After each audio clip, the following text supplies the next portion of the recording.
Thank you and welcome to the show this morning. The topic this morning is Brown versus the Board of Education and diversity in public education. And of course we have with us to talk about Brown versus the Board of Education and diversity in public education, Dr. Raymond Richardson.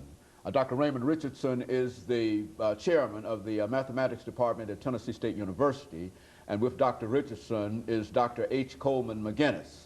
Dr. McGinnis is in the Department of History, Geography, and Political Science at Tennessee State University. And we also might add that both are a part of the continuing process of dealing with the merger at Tennessee State University. And of course, Dr. Richardson and Dr. McGinnis, let me welcome the two of you to the show for I guess about what, the third, fourth, or the fifth time that we've had an opportunity to get excellent information from the two of you.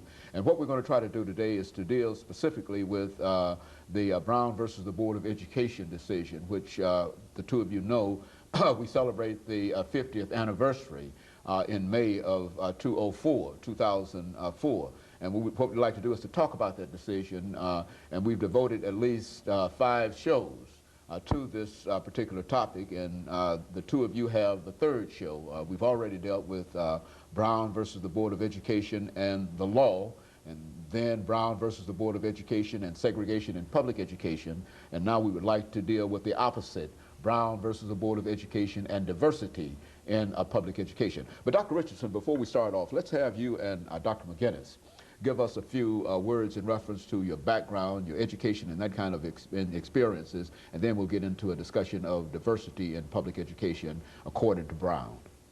Well, I did a bachelor's in mathematics at Rush College in Holly Springs, Mississippi, a master's at the University of Atlanta University.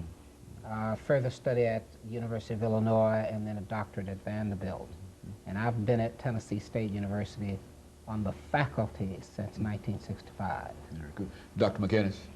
Well, I was born in Richmond, Virginia, and I was in the 6th grade when the Brown decision came down. And of course, that was the heart of the Confederacy, and the massive resistance program came out of the Bird machine. And I remember very much that period. My undergraduate degree is from the University of the South at Sewanee, and I have a master's from Tulane and a doctorate from the University of Virginia.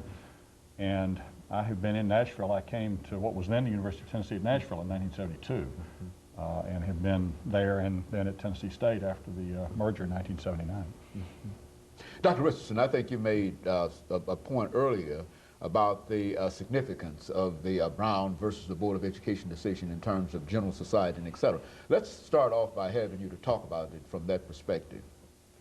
Yeah, the civil rights movement, which actually came out of the Brown decision, changed the country, changed the South. Diversity has been for the South a change from poverty to wealth.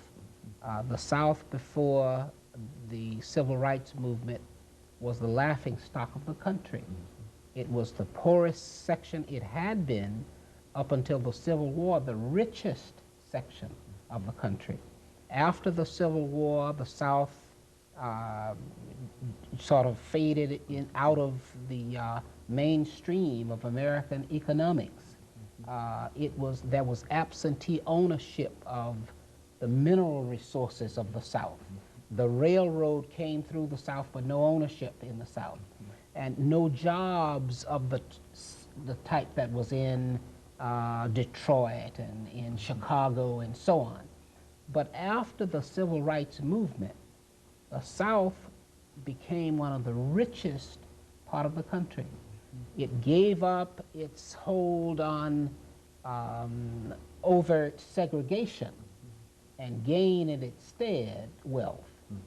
So the change in the South has been a direct result of Brown. Very, very good. And of course, Dr. McGinnis, let's have you to give some preliminary statements in reference to your impressions on Brown. Now, we have only half a minute to do this, and we're going to come back after this first commercial break, Dr. McGinnis, and we're sorry. It's really about the culture.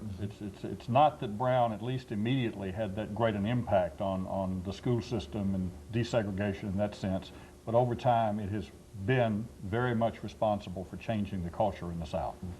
And so you think that Brown is significant as well because it changed the South I think that's in a why I very think that was positive the way. catalyst in bringing about a lot of what Dr. Richardson just talked about.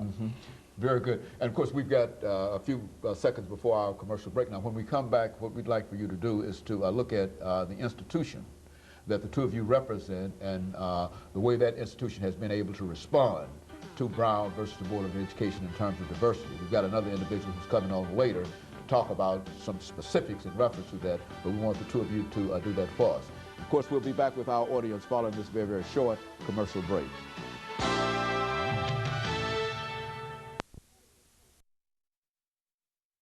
The Board of Education and Diversity